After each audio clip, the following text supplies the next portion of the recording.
Chapter 2 exercise 2.4 question number 6 கான solution. Question number 6. Find the condition that one of the roots of the equation may be negative of the other. Taking first one is negative of the other, second thrice the other. One root is thrice the other, third one is reciprocal of the other. Negative of the other na என்ன அர்த்தம்? ஒரு root இருக்குது அப்படின்னா இன்னொரு root வந்து negative of the அதர்னா ஒன்று ஆல்ஃபான்னு எடுத்துக்கிட்டோம்னா இன்னொன்று வந்து மைனஸ் ஆல்ஃபா அப்படின்னு எடுத்துக்கிட்டு அதுக்கான கண்டிஷனை நம்ம கண்டுபிடிக்கணும். அடுத்தது செகண்ட் வந்து த்ரைஸ் த அதர், ஒன்று வந்து ஆல்ஃபானா இன்னொன்று வந்து 3 ஆல்ஃபான்னு எடுத்துக்கிட்டு அதுக்கான கண்டிஷன் நம்ம கண்டுபிடிக்கணும். ரெசிப்ரோக்கல் ஆஃப் த அதர் அப்படின்னா ஒன்று ஆல்ஃபானா இன்னொன்று வந்து 1 ஆல்ஃபா அப்படின்னு இதோட இந்த குவாட்ராடிக் ஈக்குவேஷனோட ரூட்ஸ் இருக்கிறதுக்கு என்ன கண்டிஷன் சொல்லிட்டு நம்ம கண்டுபிடிக்கணும். ax² + bx + c = 0 என்பது ஒரு இருபடி சமன்பாடு. இதில் வந்து ஒரு மூலம் வந்து மற்றொரு மூலத்தின் மாற்று குறியீடு அப்படின்னா ஒன்று வந்து ஆல்ஃபானா இன்னொன்று மாற்று குறியீடு என்ன ப்ளஸ் ஆல்ஃபானா மைனஸ் ஆல்ஃபா. மற்றொரு மூலத்தை போல 3 மடங்கு, ஒரு மூலங்கிறது மற்றொரு மூலத்தை போல 3 மடங்கு இருந்துச்சுன்னா அதற்கான நிபந்தனை என்ன? மற்றொரு மூலத்தின் தலைகீழி, ஒரு மூலங்கிறது மற்றொரு மூலத்தின் தலைகீழி, ஒன்றுக்கு ஒன்று தலைகீழியா இருக்கு அப்படின்னா இருப்பதற்கு கட்டுப்பாடுகளை காண்க அப்படின்னு சொல்லி கொடுக்குறாங்க. இதுதான் 6th கொஸ்டின். இதில் நம்ம ஒன்றா கண்டுபிடிப்போம். இப்போ ஃபர்ஸ்ட் கிவன் ஈக்குவேஷன் என்ன? ax² + bx + c = 0. இதில் நமக்கு தெரியும் ஃபார்முலா என்னன்னு. ஆல்ஃபா ப்ளஸ் பீட்டாவுக்கு என்ன ஃபார்முலா? -b/a. அப்புறம் ஆல்ஃபா பீட்டா என்னன்னா c/a. இதை நம்ம இங்கே பயன்படுத்த போகிறோம். இப்போ ஃபர்ஸ்ட்டுக்கு போகிறோம். ஃபர்ஸ்ட் என்ன கண்டுபிடிக்கணும்? ஒரு மூலத்தின் மாற்றுக்குறியீடு மற்றொன்று நெகட்டிவ் ஆஃப் த அதர்.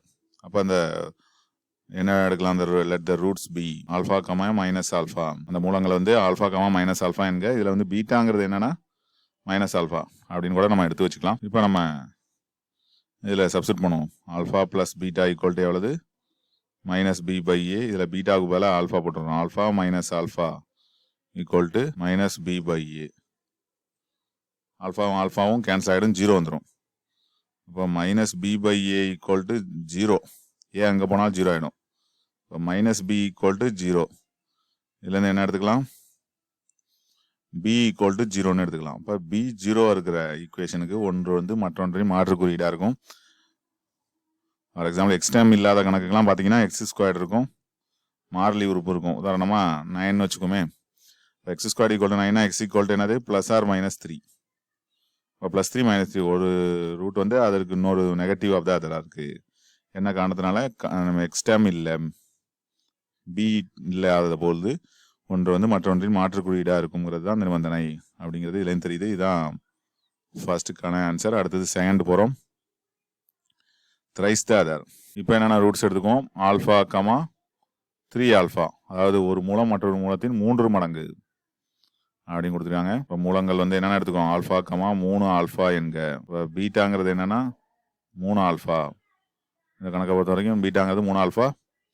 மறுபடியும் இதை எடுத்து இதில் சப்ஸ்டிட் பண்ணிடுவோம். இந்த ஆல்ஃபா ப்ளஸ் பீட்டாவில் பிரதிக்கிட்டுரும். Alpha plus beta equal to -b/a. Alpha பீட்டாவுக்கு பதிலாக 3 ஆல்ஃபா ஈக்குவல் டு -b/a. இப்போ 4 ஆல்ஃபா ஈக்குவல் டு -b/a. இதுலேருந்து என்ன கிடச்சிரும்? ஆல்ஃபா ஈக்குவல் டு -b/4a அப்படின்னு கிடச்சிருது. இதை வந்து அந்த ஆல்ஃபா பீட்டாவில் சப்ஸ்டிட் பண்ணோம்னா நமக்கு கிடச்சிரும்.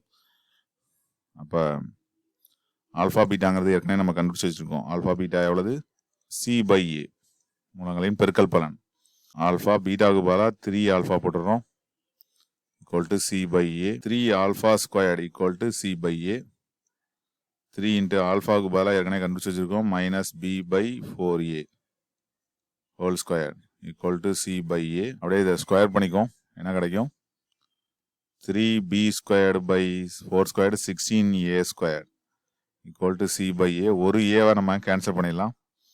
அப்போது கண்டிஷன் என்ன வரும் அப்படின்னா 3b² ஈக்குவல் டு 16ம் ஏவும் இங்கே இருக்குது, அங்கே போணுச்சுன்னா 16ac அப்படின்னு வந்துடும். இதுதான் condition for one root is thrice the other. அதாவது ஒரு மூலம் மற்றொரு மூலத்தையும் 3 மடங்கிற்கு சமமாக இருந்துச்சுன்னா அதுக்கான நிபந்தனை 3b² = 16ac. இதுதான் நம்ம கொஸ்டினில் செகண்ட் கண்டுபிடிக்க சொல்லியிருந்தாங்க. ஒரு மூலத்தை போல 3 மடங்குனா அதற்கான நிபந்தனை என்ன அப்படின்னு சொல்லி கேட்டிருந்தாங்க. அடுத்து third reciprocal of the other. ஒரு மூலம் மற்றொரு மூலத்தின் தலைகீழி. அதை நம்ம டைரெக்டாகவே ஈஸியான ஐடியா இது ரெண்டு மூலமாக பயன்படுத்தி எடுத்துக்கலாம். அந்த ரூட்ஸ் என்னென்ன எடுத்துக்குவோம், ஆல்ஃபா 1/ஆல்ஃபான்னு எடுத்துக்குவோம். இப்போ நம்ம டைரெக்டாக இந்த தடவை என்ன பண்ணுவோம், அந்த கூட்டல் பலனில் பிரதிடாமல் பெருக்கல் பலனில் பிரதிக்கிட்டுறோம். நமக்கு என்ன ஃபார்முலா தெரியும், alpha beta equal to c by alpha. பீட்டாவுக்கு பதிலாக 1/ஆல்ஃபா போட்டுறோம். ஈக்குவல் டு சிங்கிறது தெரியாது, ஏங்கிறது தெரியாது. அப்போ நம்ம இன் டர்ம்ஸ் ஆஃப் கோஎஃபிஷியன்ட்ஸில் கண்டுபிடிக்கணும். ஆல்ஃபா ஆல்ஃபாவும் கேன்சல் ஆகிடுது. அப்போ 1 ஈக்குவல் டு சி பை ஏ. இப்போ இதை இங்கே பெருக்கிறோம். அப்போ ஏ ஈக்குவல் டு சி அப்படிங்கிறது தான் இங்கே தேவையான கண்டிஷன்.